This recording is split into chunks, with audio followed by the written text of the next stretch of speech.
Queridos, paz e graça, que honra estar aqui mais um trimestre.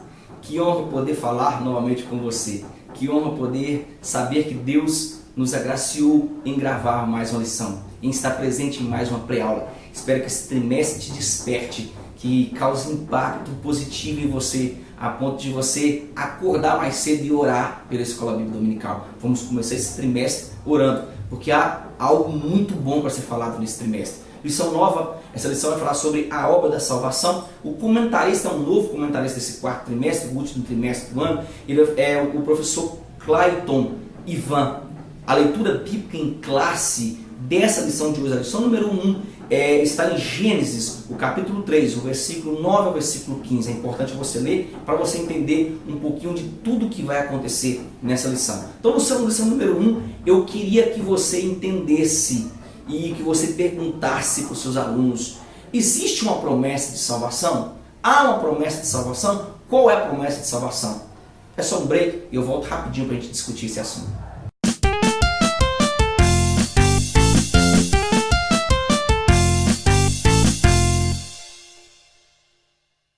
Já estamos de volta, nós somos da ADTO, Assembleia de Deus Ministério de Teoflotone, Minas Gerais, aqui da EBP em Foco, Escola Bíblica de Professores em Foco. Querido, eu queria que você prestasse bem atenção nesse novo trimestre, o último trimestre que nós estamos lecionando, e gostaria que você compartilhasse esse vídeo com outras pessoas, que você divulgasse essa pré-aula, que você ajudasse na divulgação do Evangelho, porque a Escola Bíblica é a boa nova através da EBD. Você faz parte dessa boa nova. Você está ajudando para que ela aconteça. Eu estou aqui no estúdio da Assembleia de Deus em Teoflotone. Se houver alguma interrupção, alguma coisa assim, alguma áudio fora, é porque eu estou em diversas salas acontecendo diversas coisas ao mesmo tempo. Nossa igreja tem diversas coisas acontecendo. É palestra para os jovens, é palestra para adolescente, é reforma da sala aqui do lado. Mas nós vamos falando aqui e nós vamos entendendo. Desculpa por qualquer coisa que está acontecendo no áudio, alguma coisa estiver ruim, mas vai nos perdoando. Deus vai nos dar algo bem melhor para que nós possamos levar até vocês. Essa revista de hoje, então, vai falar sobre uma promessa de salvação, lição número 1, e eu queria que você estudasse o tópico em questão e levasse algo novo. Vou deixar abaixo o copia e cola para você levar para a sala de aula. Nessa introdução, você vai falar que nós vencemos, então nós temos aqui um novo trimestre. É mais um trimestre que nós vencemos no trimestre passado, e nós temos a oportunidade de contemplar tudo que Deus fez nas nossas vidas.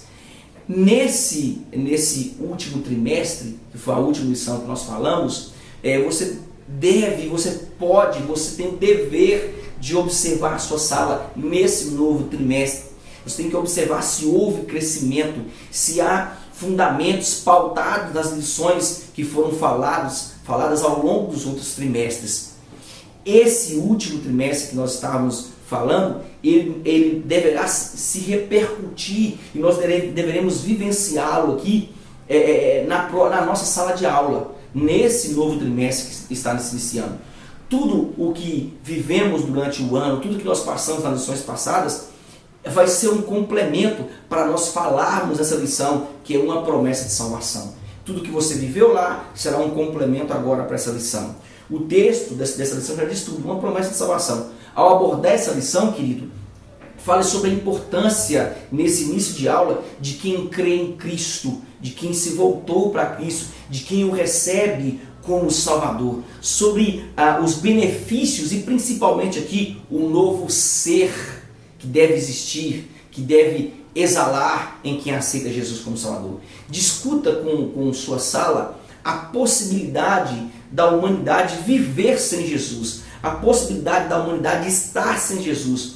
Nós, professores, querido, sempre seremos aqui surpreendidos ao observarmos o quesito filosofia que coloca Jesus aqui como homem, como deturpador do sistema. Por que eu estou falando isso? Porque quando você fazer essa pergunta, você vai colocar o seu aluno a pensar na área filosófica que ele está estudando tanto lá no secularismo, que ele estuda tanto no colégio, e você vai trazê-lo para dentro da igreja e ele imaginar o que era a vida dele antes sem Jesus e agora com Jesus. Aquele que nunca saiu vai pensar na filosofia e vai entender e vai ouvir o testemunho de quem está em sala do que era a vida pregressa. Então você precisa fazer isso.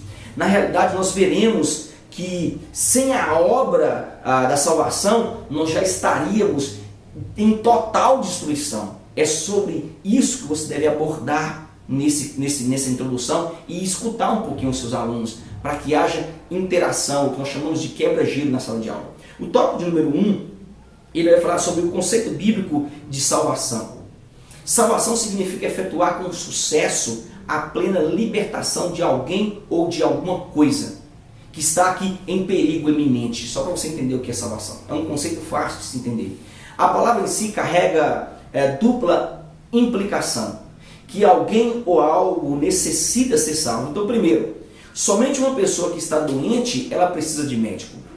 O homem estava desesperadamente doente. Por quê? Porque havia pecado. Qual foi o pecado? Desobedecer. Isso é que é o pecado. Desobedecer a lei de quem? A própria ordem do próprio Deus. Somente uma pessoa que está se afogando, ela necessita aqui de salva-vidas. E isso é interessante. Então, primeiro, somente quem está doente precisa de médico, somente quem está se afogando precisa ser salvo. O homem se encontrava aqui submergido pelas águas do pecado. E isso deve ser falado na sala de aula. É preciso explicar que todos nascidos depois de Adão estão perdidos. Há um célebre professor, o Robert Gramacki, no original, ele tem um livro que diz Salvation is Forever. Ele diz que todos, sem distinção, todos rejeitaram a revelação bíblica. Todos. E eles estão em completo afogamento no pecado. É magnífico. Onde eu acho algo? Vamos para a frase bíblica. Vamos sair então de Robert Gramacki. Vamos para a frase bíblica. Romanos 1, versículo 19 e 20. Olha que interessante. Diz assim, 19 e 20 diz assim, Romanos 1, 19 e 20. Porquanto o que de Deus se pôde conhecer é manifesto entre eles, porque Deus lhes manifestou. Porque os atributos invisíveis de Deus, assim o seu eterno poder, como também a sua própria divindade, claramente se reconhece desde o princípio do mundo, sendo percebidos por meio das coisas que foram criadas. Tais homens são, por isso, indesculpáveis. Sabe o que Paulo está dizendo? Que só de você observar a natureza, só de você observar a criação, não há como você se desculpar dizendo que Deus não existe. É Bíblia. Não é pastor Elias falando, não é professor Elias falando, não. É Bíblia. É Bíblia. Quanto a Bíblia, não há argumento. Tópico de número 2 da nossa lição, ele vai falar sobre a salvação no Antigo Testamento. No Antigo Testamento, o homem, ele alinhava a salvação somente à libertação carnal. Ou seja, quando se falava da escravidão, das mortes nas guerras e ao contexto em que viviam na comunidade. Isso era o quesito de salvação. A condição para a salvação sempre foi a fé, sempre será a fé. O alvo da fé de alguém para a salvação sempre foi quem? Deus. Nós vamos ver diversas outras religiões ter fé em diversos outros deuses, mas que não salvou ninguém, não salva ninguém. Isso é interessante você falar. Onde eu acho algo sobre isso? O próprio salmista escreveu assim: bem-aventurado todos aqueles que nele confiam. Salmos 2, versículo de número 12. Gênesis 15, versículo 6 nos diz que Abraão creu em Deus e que isso foi suficiente para Deus imputar-lhe por justiça. Olha que magnífico. Deus pede a Abraão e Abraão obedece. Ele tem fé, mesmo sem conhecer. O sistema sacrificial do Velho Testamento, querido, não tirava o pecado do homem. Pelo contrário, Hebreus 9, o versículo 1 e 10 fala sobre isso. 10 e 4 também fala sobre isso. Mas apontava para o dia em que o Filho de Deus verteria seu sangue pela pecaminosidade, ou seja, pelo pecado da raça humana. A atualidade nos mostra que algumas pessoas só têm o termo de salvos em Cristo quando se fala das promessas. As pessoas entendem salvação como promessa. Mas que tipo de promessa, professor Elias? Quando se fala de cura, quando se fala de pessoas bem-sucedidas, quando se fala das maravilhas. Você observou que algumas igrejas pregam a salvação em Cristo. Se você tem bons comércios, se você é próspero, você é uma pessoa salva. Nananina não, querido. Nananina não. Entenda isso aqui. O termo salvos em Cristo para essas igrejas são fantasiosos.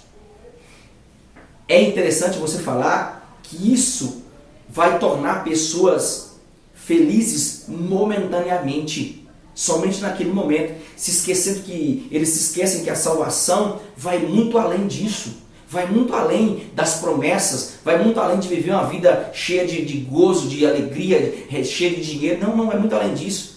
Independente do estado em que eu estou vivendo, em que eu vivo, sempre eu trago comigo a alegria de ser salvo em Cristo, pelo nobre ato de Cristo no Calvário. É a alegria da salvação que me foi confiada, que foi outorgada no Calvário. É graça, eu não mereço. Então eu não tenho que ter vida aqui boa, eu não posso ter vida boa, eu não tenho que cobrar de Deus uma vida boa. Eu preciso sim pregar o Evangelho, que é minha obrigação. É isso dessa palavra. O tópico número 3, do item 1, vai falar sobre a salvação no Novo Testamento. A graça, ela é a prova de que nunca merecíamos nada e nem merecemos. Hoje, temos mais revelações do que tinham as pessoas aqui no Antigo Testamento, antes da ressurreição de Cristo. Pois nós sabemos por completo e temos por completo os atos de Jesus no Novo Testamento. Dá uma analisada aí no texto de Hebreus 1, o versículo 1 e 2. Diz assim: havendo Deus antigamente falado por muitas vezes e de muitas maneiras aos pais pelos profetas, a nós falou-nos nestes últimos dias pelo Filho, a quem constituiu o herdeiro de tudo, por quem fez também o mundo. Olha que maravilha! Nossa salvação, querido, ainda é baseada na morte de Cristo, ainda é baseada na ressurreição de Cristo. Nossa fé ainda é a condição para a salvação. Ainda é a condição para a salvação. O alvo de nossa fé ainda é Deus. Hoje, para nós, o conteúdo de nossa fé, que é Cristo, deve ser baseado em que Ele morreu pelos nossos pecados e que Ele foi sepultado e que Ele levantou ao terceiro dia. Onde eu acho algo sobre isso? 1 Coríntios 15, versículo 3 e 4, é um texto fantástico para você ler em sala de aula. Já o tópico número 2 vai falar sobre a importância da doutrina da salvação. O que é soterologia? Só para você entender. Soterologia é parte da teologia que trata da salvação do homem, a doutrina da salvação da humanidade por Jesus Cristo. É isso que nós vamos entender nesse panorama, nesse início de lição. Existe na atualidade um desmerecimento total aqui do sacrifício de Cristo. Quando nós aplicamos a entender, a estudar, a vivenciar o sacrifício do Calvário, nós passamos a obter uma reverência sobre tudo que é relacionado ao que nós chamamos de graça, ao favor imerecido. Algumas igrejas desmerecem, estão desmerecendo a graça, vivem somente para este tempo. Note que existem campanhas somente para o ser apegado a esse tempo. Não há aqui uma ruptura do velho homem consigo mesmo. Não existe, querido. Não vai existir para algumas igrejas neopentecostais que estão aí fora. Não há uma ruptura com o sistema. Não há uma ruptura com a idolatria generalizada. Isso porque não é colocado em prática aqui o texto de 1 Timóteo, o capítulo 2, versículo 4. É um texto magnífico. Eu amo esse texto de 1 Timóteo. Deixa eu achar. 1 Timóteo, isso, o capítulo 2, versículo número 4, diz assim, olha o que diz o texto: a qual deseja que todos os homens sejam salvos e cheguem ao pleno conhecimento da verdade. Oh, meu Deus do céu! Oh, Senhor! Ah, Deus! Quando existe conhecimento da verdade, querido, com certeza existe libertação, existe salvação por completo. Passamos a buscar e entender o que é propiciação, o que é expiação, o que é adoção, o que é regeneração, o que é santificação e o que é perdão. Nós passamos a entender. Vai um grande abraço para minha amiga Taine Curti. Nós vamos estar lá em Brasília falando sobre isso. Eu vou pegar um pedacinho dessa lição aqui e aplicar lá no módulo de número 8, alguma coisa assim. Mas olha que interessante, nós passamos a entender tudo isso aqui. Por quê? Nós passamos a reverenciar o sacrifício do Calvário. O tópico de número 2, do item 2, ele vai falar sobre, para compreender o que Jesus fez. Existe em todo ser uma posição desfavorável à obra da salvação e seu processo. Por quê? Por que existe isso? É a pergunta, querido, porque nós queremos atitudes de salvos em pessoas que iniciou uma caminhada, ou seja, o primeiro degrau agora. É interessante, primeiro, foi salva porque aceitou Jesus como Salvador. Agora ela começa o processo de caminhada, e esse processo requer de toda a igreja compreensão, ajuda e principalmente aqui entendimento de cada fase a ser vivida. Já notou que nós queremos jogar um fardo muito pesado sobre o novo convertido? E ele então sai da igreja porque ele foi muito sobrecarregado? Então é necessário entendermos cada processo e abraçá-lo como ser humano, que vai ter problemas, que vai cair, mas nós devemos levantá-lo. O tópico de número 3 vai falar sobre para se apropriar dos benefícios da salvação. A salvação, fala nesse tópico que a salvação, ela nos faz viver e pertencer à categoria de cidadão dos céus. Olha que interessante. Mas é necessário, nós precisamos levar aos nossos ouvintes, aos nossos alunos, que a mesma pode ser perdida se negligenciada. Está ficando maluco, professor? Não, querido. É verdade.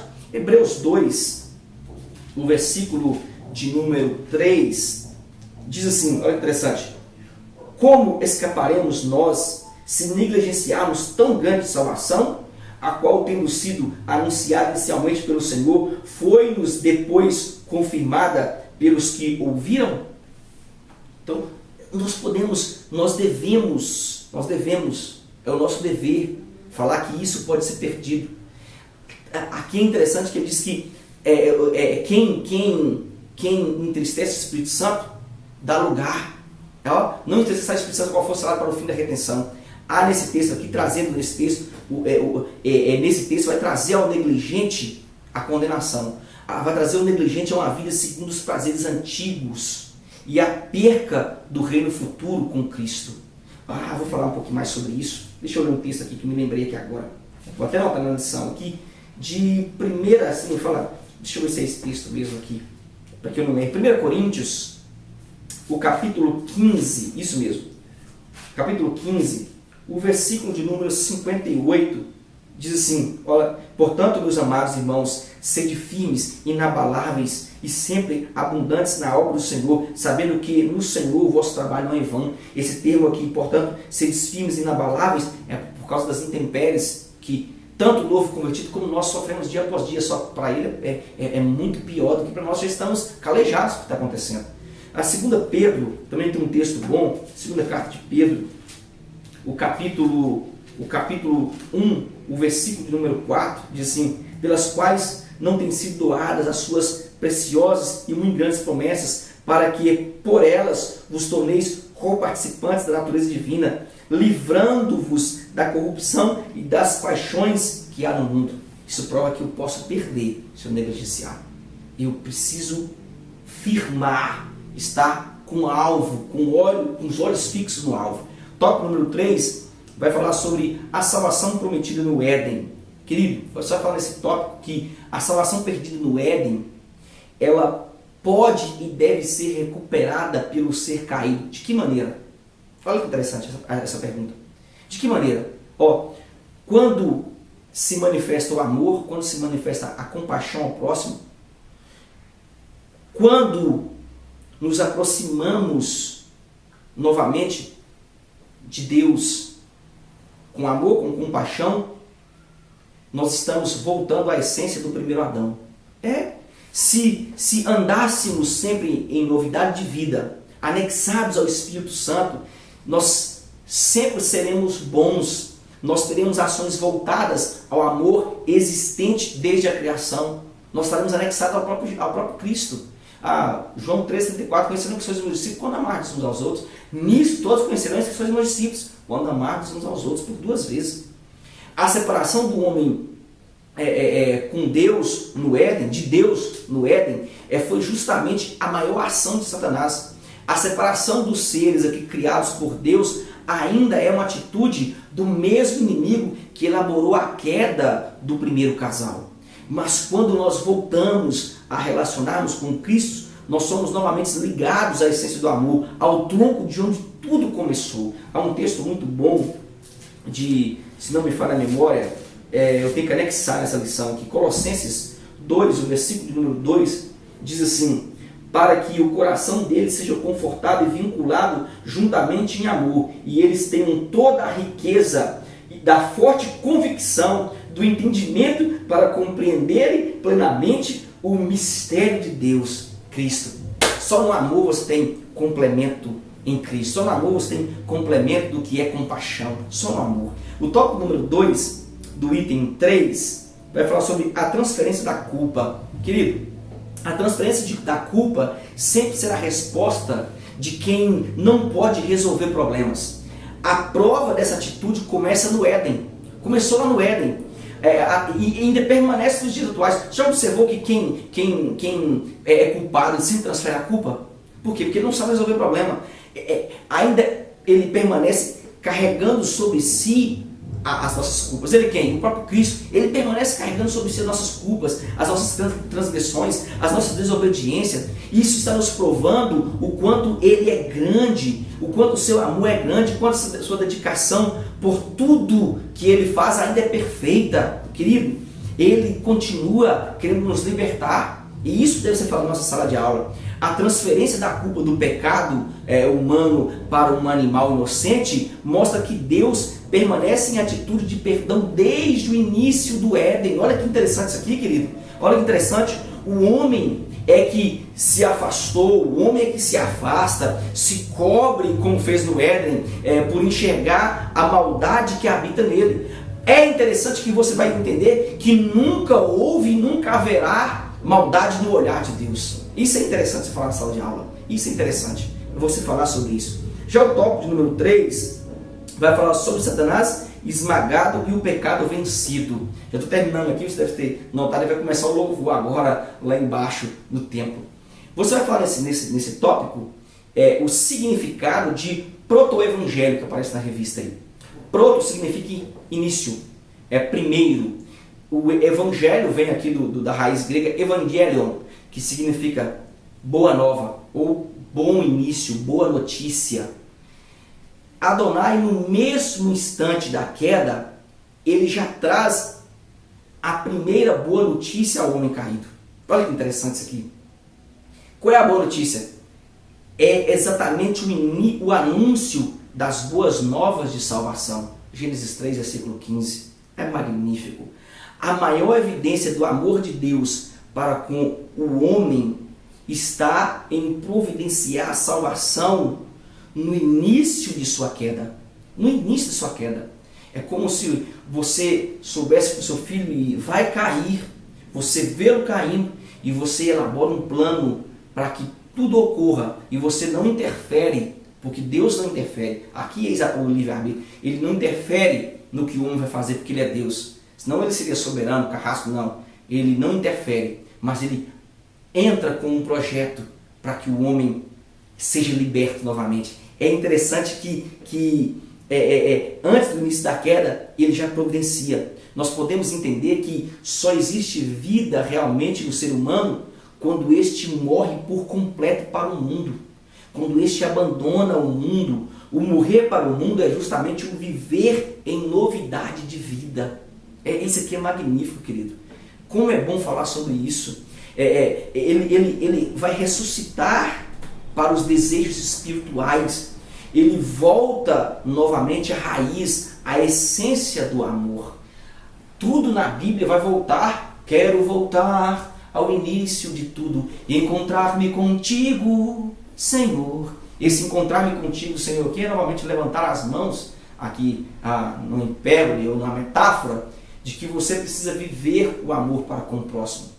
Quando você vive o amor para com o próximo, você está novamente voltando ao primeiro amor. É magnífico isso aqui. Magnífico, magnífico. Onde eu acho algo sobre isso? Romanos.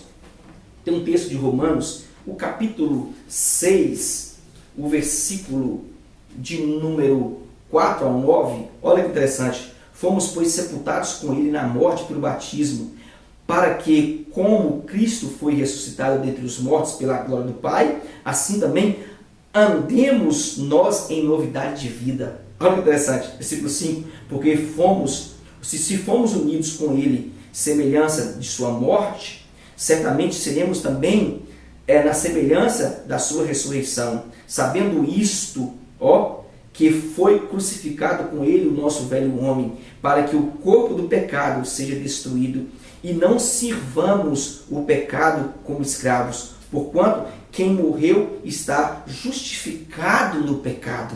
Então, sou justificado no pecado quando eu morro para o mundo. Olha que interessante. Versículo número 8. Ora, se já morremos com Cristo, cremos que também com Ele viveremos. Aí o versículo número 9, ele diz: sabedores de que, havendo Cristo ressuscitado entre os mortos, já não morre, a morte já não tem domínio sobre ele. Nós estamos vivos agora em Cristo. Morremos para o pecado. É necessário que a sua sala entenda o panorama dessa promessa de salvação. Então, há uma promessa? Existe e sempre vai existir até a volta de Yeshua. Qual é a promessa? Quando nós morremos para o mundo, nós estamos anexados e vivemos com Cristo. Nós somos completamente ligados com Ele e em novidade de vida. O que é novidade de vida? Viver o amor dia após dia. Espero que esse panorama dessa primeira aula entre na sua sala e que cause em sua sala um amor ágape, cause em sua sala um amor filhos, um amor de irmão, e que você viva esse amor dia após dia. E Shalom, e até a próxima pré-aula.